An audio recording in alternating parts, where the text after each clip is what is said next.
you can see that the name of the academic track that I run is Finance and Corporate Governance. We call it academic track. And it was a group presentation last year. Unfortunately, all my students, they are scattered all over. So I didn't want to bother them today. So that's why. Here because all the theses in UMC, I hope you remember that there is a common kind of, you can say that archive where you can find all the UMC theses. It's in thesis.phi, okay? And if you go there and you choose the English page and type my name, you will find all my research, which I have done in collaboration with my students mainly. So you can see, same way, any track leader, if you find last name of your would-be supervisor, you can get all type of research which has been done under the supervision of that teacher. So for example, if you type my last name, you will find lots of stuff which my students have done. Primarily, wait a sec.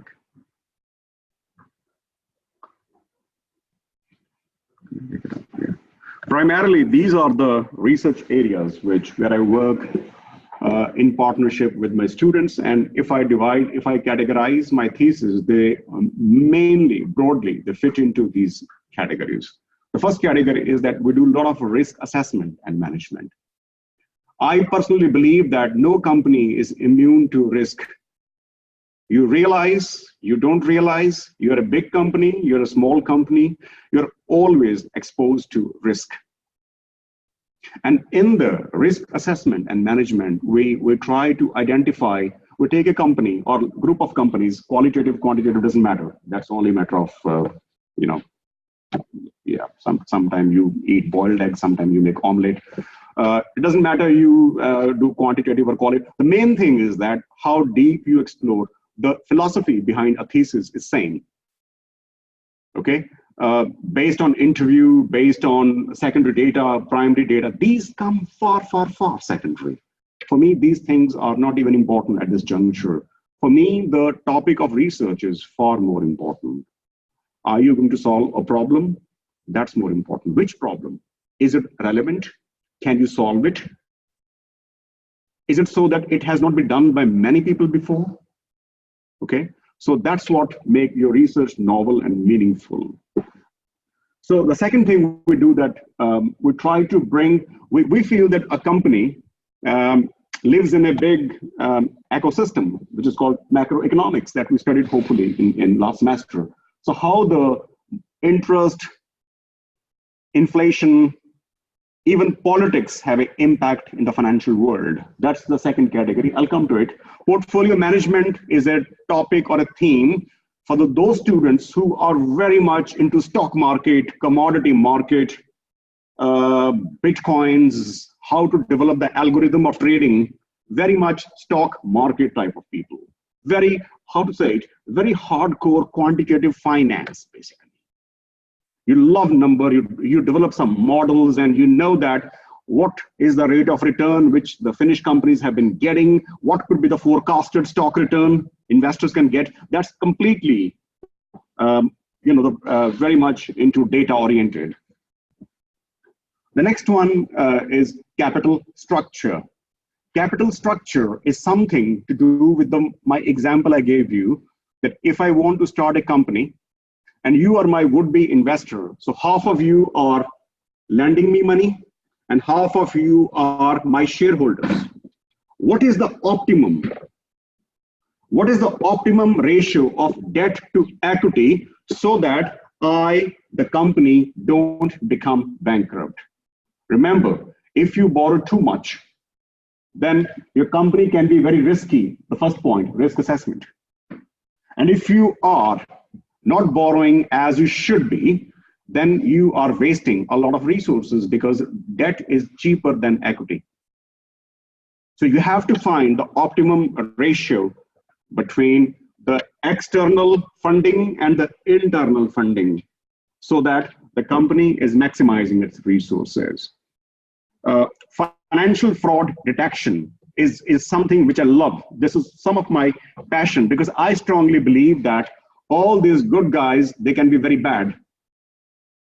The corporate people, they're wearing very nice suit, they speak very suave English, very good looking, but you know what? There is a lot of white collar crime happening in every country in the world, no exception, including the most honest countries. Okay, how to detect those fraud? How can you find? And by the way, this you will be doing partially this task when you do your first assignment. Okay, corporate regulations, the law. How does law come in the field of corporate sector? What is the role of regulatory authorities? Valuation. How do you value the assets? You know, when last week we were doing balance sheet, there were two types of assets, tangible and intangible assets. Now, tangible assets, it's very easy to evaluate. If I want to find the value of this chair, I can see this much wood has been used, this much of a piece of textile, this much of nylon, these kind of things, plastic, all that stuff. I add it, plus I add the labor charges, plus I add some taxes, or all right, this is the price of, this is the cost of this. This is the value of the chair. But what about software? What about trademarks? What about formula? What about copyrights? They are very difficult to evaluate. If you develop some new technique to solve accounting problem and say, hey, I discovered a better way, nobody has mentioned in the book that we can solve this problem like this. Great, you should get the patents, copyrights. But the question is how much you should say that this formula is worth this. Okay, you can't just, I mean, it can be 1 million, it can be 100,000, it could be 1,000. It varies, you don't know. So how to have the fair value of the companies. So, and especially when you would be having a small, imagine that you are not working for a big company. Imagine you're a small startup. At some stage, somebody would be offering you, can I buy your company? That's what happens. That's what happens. When you start up is at a certain stage, you're doing a good job, you will get the offers. Can I buy your firm? What price will you quote? I mean, if you leave it to the buyer, they would like to pay you the least. And if you quote very high price, you overvalue yourself, nobody would buy you. The question is that what should be the fair value of the assets or the company? That's what we do in the valuation. And then last 2 years, I've been deep into FinTech, AI, and these kind of activities. I would show you that we had some publications about it as well, that how the technology is basically, many people say that technology would take the jobs, but I don't agree with this. Many people say that when technology comes, it will, many sectors, the jobs would be lost. No, absolutely disagreement. There'll be new types of jobs created within the same sector. Or who knows, there'll be more jobs available. You know, when I was in 80s, I was in the school, high school, and that was a time when computer came. I mean, we didn't know that something like computer existed. And believe me, there were protests, there were rallies, there were sloganeering against computer system. No, don't introduce computers. They would take away, they would say one computer can do job for 50 people. So 50 people would become unemployed. Nobody got unemployed, believe me. Nothing happened. Life goes on. Okay, there are disruptions. This you are witnessing. I think your generation is very. You are going to witness a lot of things that the business world is not experiencing reforms. It is experiencing revolutions, disruptions. Okay, there'll be more impact of these disruptions, but the fact that some sectors would become jobless, okay, maybe, don't know, but there would be some kind of within the sector changes. So don't worry, you will get the jobs. And then lastly, I talk something about stakeholders' perspective and regulations. Okay.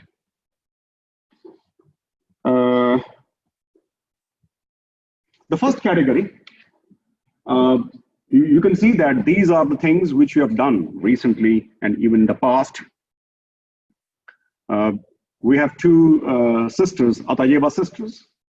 They have recently completed their thesis, risk assessment and management of SMEs. And they took a case company. They analyzed this company thoroughly.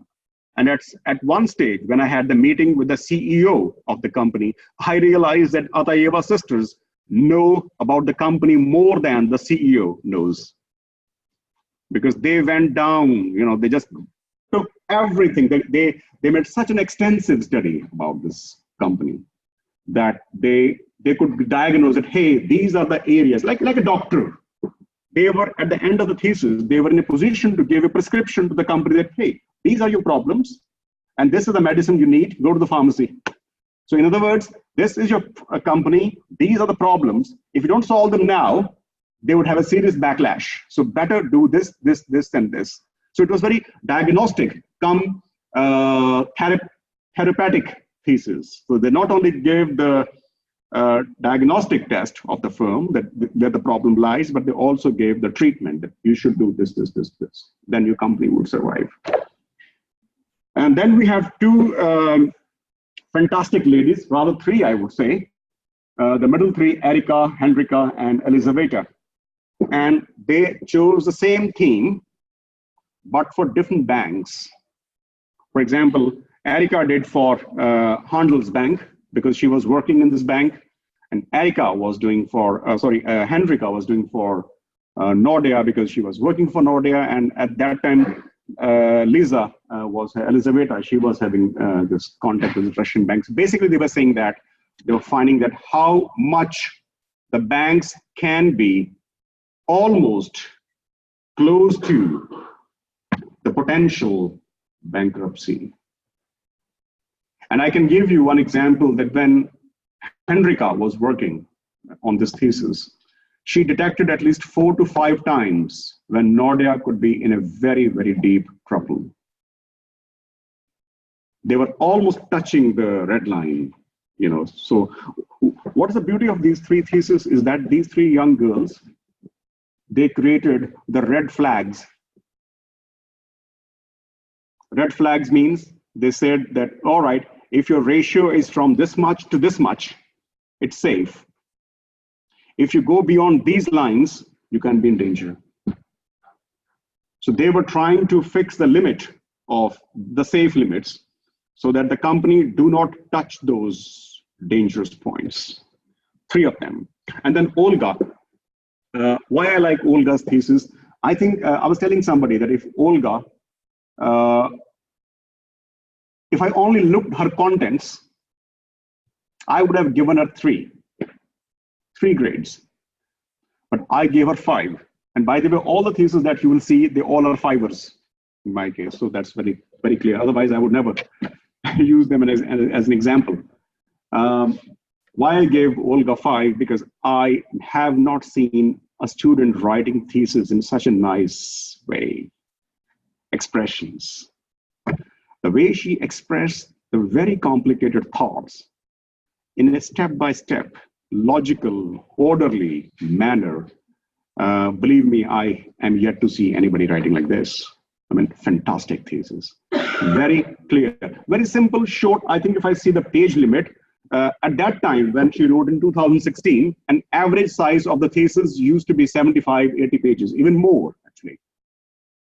But she was the one who wrote thesis 55 pages. So I got some comment from the thesis committee that, you know what, this thesis is not big enough as it should be. Now there's no problem, but now you can even write 50, 60 enough. But that time, 3 years ago, 4 years ago, it used to be a problem. But because the way she wrote, nobody could say her no. The second category of thesis is the macroeconomics and finance. So here this is meant for those people who think, they want to explore small things, but they also want to see the big picture. And if I have to say something, I must give example of my lovely student, who is now my colleague, Pavlo Starasansky. He was my student. He did thesis with me. And what we did, because 2016 was a time when this Brexit thing came, actually. And then he took 5 top companies of Britain, British Petroleum, Royal Bank of Scotland, Marks and Spencer, GlaxoSmithKline, and EasyJet. If you see, they all come from different sectors. They are top companies in banking, in the oil, in retail, in pharmaceutical, and in aviation. And then he did a lot of research that how the pre and post Brexit changes can impact the company. And he found that no, Brexit, and his prophecy came true, actually, that some sectors, they would be affected, but not all. At that time, there was a common situation that, oh, Brexit would totally get the British economy collapsed. But it wasn't the case. In fact, some companies, they did better after Brexit. And then this lady, Tatiana Kaupinen, she is writing a very interesting thesis. She is saying that what her main idea is that every time there is a change of president in the US, there is a big stock market shakeup, like a quake, like a big quake. So she is analyzing from Bush Jr. to Obama, 2 times to Trump, the year before election, and then 2 years after election. So how it works. So it's a very ambitious and very controversial thesis. It's going to be very controversial, believe me, okay? But she's still working on it, and hopefully it will be done by May, I think. And then we have, as I said before, that this category of thesis is for those students who are very much into stock market. I mean, they're very money-minded people, basically. They want to become very rich. Okay, this category is meant for that. And then this year we had 2 theses, actually. Dimitri, he compared a portfolio of commodities, bitcoins, and the stock markets, the traditional stocks. And he found that had he invested in these 3 things in 1960s or 70s, how it would have been progressed or developed by now. So it's like a retrospective study. When you go into history and you start doing a role play, or you play a game, that what if I've done this thing? What if I had a portfolio of commodities, 60% commodities, 40% stocks? How my wealth would have gone up or down? Very interesting thesis. And then Sergey has a special quality that he was actually blessed with not on the quantitative studies, but he was also, he's an expert in modeling, the econometrics. So he knows things which I don't know, to be honest. So he was very much into it. I let him fly, and he developed some models through which you can do the stock market forecasting in a better way. Okay, so that was a forecasting technique. I will not say anything about Don Tuan at this moment, because you will see what this guy has done soonish. And then we have this Ekaterina Postnikova. She is working in a German bank. And she is an example. Actually, she inspired me to push student not to do a thesis, but the thesis. When I say the thesis, it means not a thesis, but 1.5 times thesis. Because what she did, she developed her bachelor thesis in Germany. She did her master's in Frankfurt. And then she got a job in a hedge fund in Frankfurt. And now she's settled in Germany doing a job in hedge fund. Fantastic. But her master thesis was actually just an extension of her bachelor thesis, because she knew that she can do all those experimentation here rather than in Germany. So we have some interesting cases. And she was comparing the Finnish companies with the British companies. The reason because there's a stereotype that Finnish companies are very laid back, they're reactive. Well, the British companies are far more active and they are very, entrepreneurial. So she broke this myth.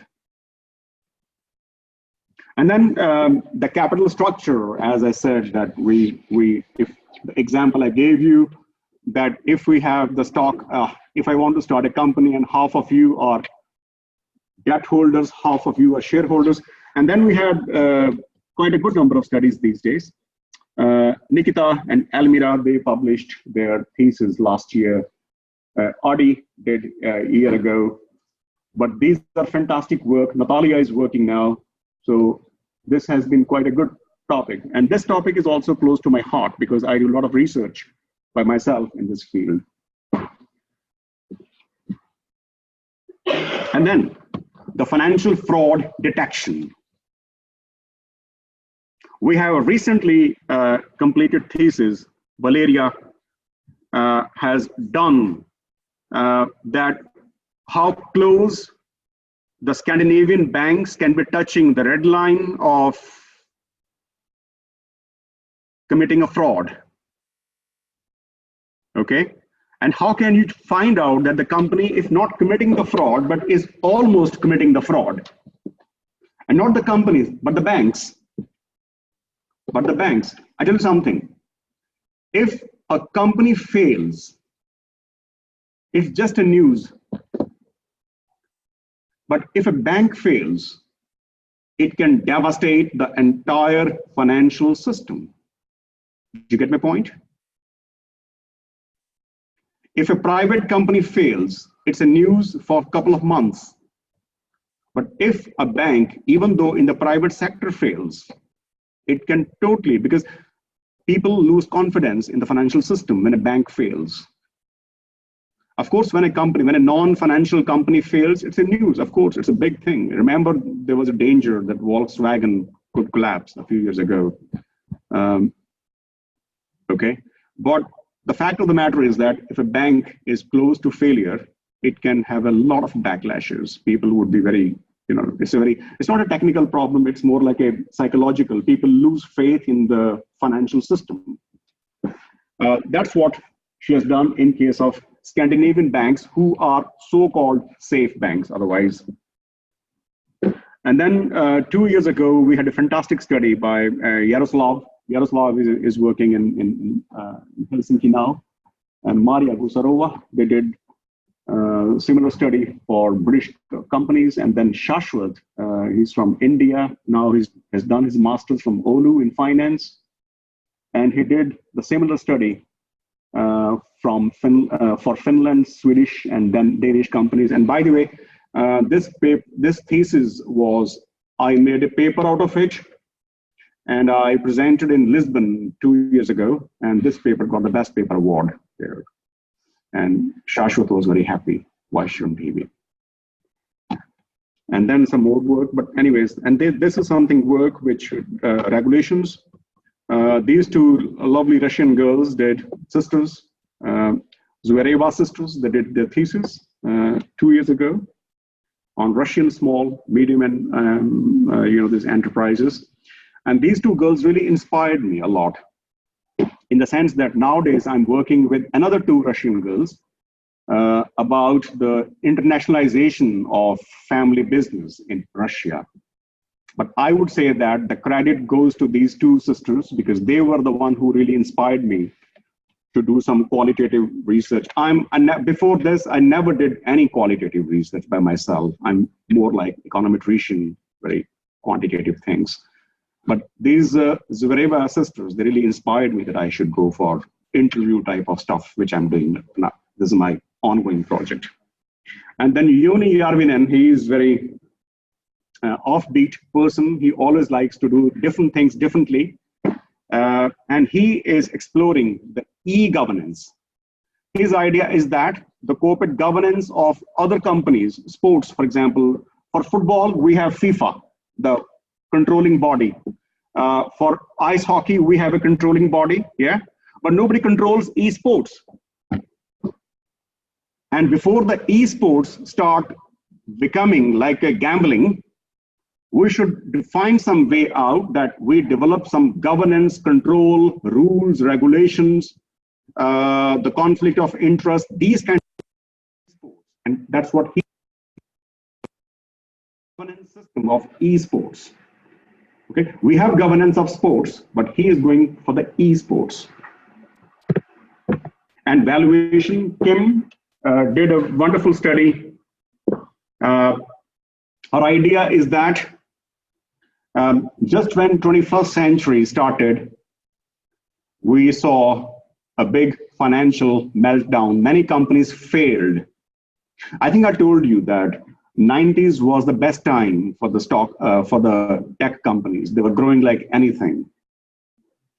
But early 2000 was very bad years for the tech companies. So all the great companies in Silicon Valley, many of them just disappeared. And the value was fluctuating a lot. And then she took this challenge and she revalued all the remaining, not all the, but 50 plus remaining tech companies and compared with their market value and found where is a difference. So she found that 30 companies at this moment, tech companies, are highly overvalued. It means if the price should be 100, the price is 150, 160. And her idea is that this situation would no longer be like this forever. So at some stage, the danger is that these tech companies who are overvalued will also collapse. Okay? And then two more theses, rather three. I would like to talk about Lee Hu, something that, look, at this stage, when you are, it largely depends on you how you take the benefit of your teachers, your thesis supervisor. He's the guy who he said that, Shab, you know what, I want to do a thesis which wins me scholarship in the US. He was very clear that he would do his master's in finance in some top American university. All right. And then he did a great thesis. You know, I would never ask you to follow his thesis the way he did. His thesis is almost 300 pages long. Okay, I would never ask you, but I was stopping him and he was saying, Shab, if I have no problem, why you stop me?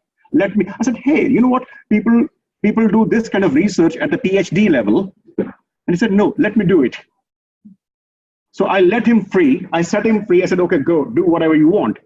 And then he revalued the top US companies. And I can say you safely that because of his thesis, he got full scholarship in University of Arizona. And then I heard that he was doing the same thing with his master thesis there, frantically, in a very, how to say it, it was crazy. He is actually. And then because of his master's thesis, because he did the same way, the master thesis, and then he is now doing his PhD, same university in quantitative finance. But we have some exceptions. And then some FinTech things. My latest victim is Thaisia. She has just completed her thesis on FinTech, that how technology has affected the performance of the Nordic banks. It's a mixed method study. She did qualitatively. She interviewed some people, but then she also used the deep down data analysis as well. Kim, in the same case, and Ilya. I'll tell you something about Ilya later on.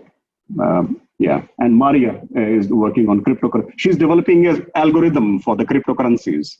She's now in Netherlands, but yeah. And then some stakeholder perspective. For example, Irina, she did her thesis lately that how the Russia economic sanctions, because many countries, the EU and many other countries, they put sanctions against Russia. So how the sanctions against Russia are helping or harming the Russian banking system. And the same, and then Christina is working on labor productivity. Yeah. But Irina's thesis is worth reading. I would say if you get a chance, you must. And then we did some company projects. When the companies come to us, and we were consulting these companies. And for example, we did this project called Blockchain Raw Honey. This company, Raw Honey, based in Turku, approached us and they said that they want to go to China. But if they follow the normal route to enter Chinese market, they would be totally smothered. They will not, they're too small to make their presence felt in the normal market channel. And then we suggested them that, hey, what about you use blockchain? So we developed a blockchain route for them to enter Chinese market. And then we have this speed flux where some of my students, Stefan Petrov, and some other people, they did a lot of work in this and helped this company develop their algorithm. And I must say that people who worked in this project, they are going to be fantastic researchers in the future, especially this boy, Stefan. He's a different person altogether. And then we did some projects for this accounting and auditing company, Tieto Axley. Every year, I send 2 to 3 of my students to work with them on a project, and then they do some training over there as well. Finance Finland is something we are strongly attached to that. Finance Finland is a very interesting body. It is run by the top banks in Finland, the top financial institutions, but they also involve academics and students into it. So that there is a cooperation between what companies do or what companies want and what universities teach and what type of projects students are doing. And at this moment, we have at least 5 to 6 students who are working on AI and automation in the financial industry. And then we have the Mid-Invest. Jarko, were you there in Mid-Invest? No, you're not part of it. No, you're not part of it. This Mid-Invest is a Jyväskylä-based company having a portfolio of around 25 million euros.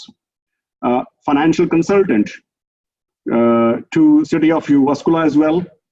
And we have 8 students, 4 from the Finnish side and 4 from the IB who are working. The beauty of this Mid-Invest is that they don't want to invest in the big companies. They always invest in the small companies. The question is which companies to invest in and which company not to invest in. Now that decision is based on the students' projects, what they're doing. And we are almost done with this. And then we are using the blockchain technology to increase tourism in some small cities in central Finland.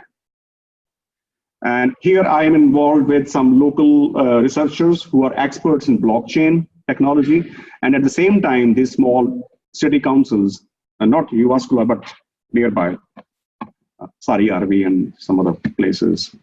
Is it Sarijärvi? Yeah. Yeah. So that's where we are involved with them, that how we can increase the local tourism. And then I would like to share with you that the projects that we did, these are published by a very famous blogger in Helsinki, Otto Anderson. And here you can see the full report of this Raw Honey, this blockchain project that the students developed. And then we also published Pavlo's thesis in this link. So they are available just in case you're interested in. These are the blogs, but we went beyond that and we published, we means me and my students, we published in some top ranked journals in the world.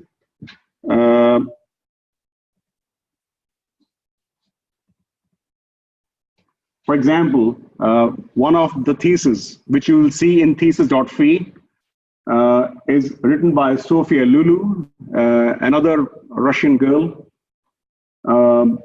This will be published by a book published by Springer. You know Springer? They are very famous publishers. They will be publishing it soon.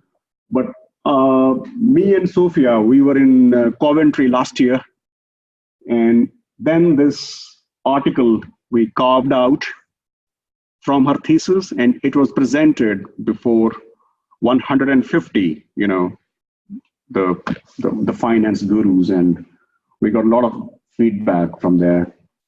And then my colleague Anne Escola is also quite actively involved, because when you write an article, it's a very difficult job, and you can't do all things by yourself. So you have to get some partnership. But I give the whole credit to Sophia, because it's based on her thesis. So basically it's her product. We just develop it further.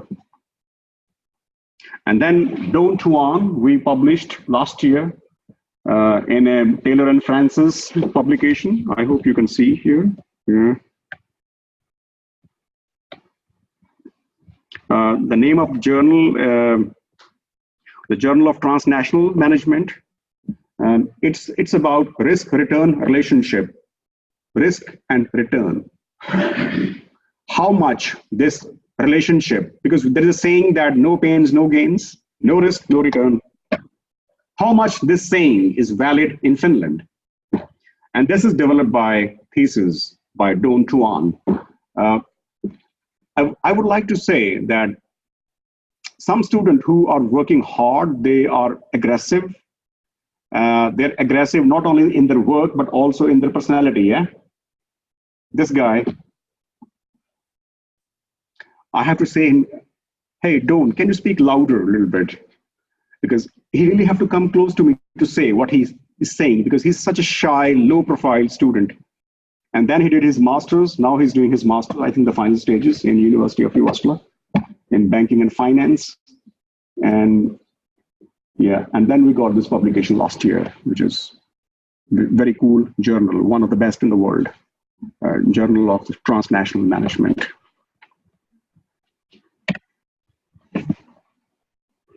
And then I mentioned before that I will not mention about Ilya yet. Now comes Ilya Nekrasov. He completed his thesis, and then this thesis, once again, me and Anne, we made a paper out of it. And there's a place called Opatija in Croatia. So last year in September, me and Salman, we were there. He was also in the conference. And then this paper got the best paper award in the entire conference. Hats off to Ilya. Yeah, he's, but you know what? I really scolded him a lot, I must say. I was really pushing him to work a lot, and he did. And he got some reward.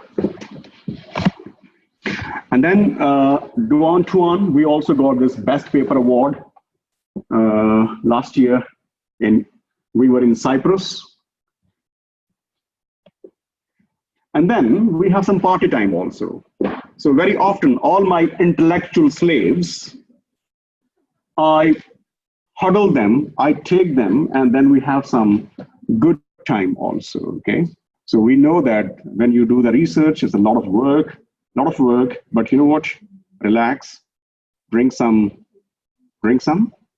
coffee. Yeah, coffee, only coffee together. All right?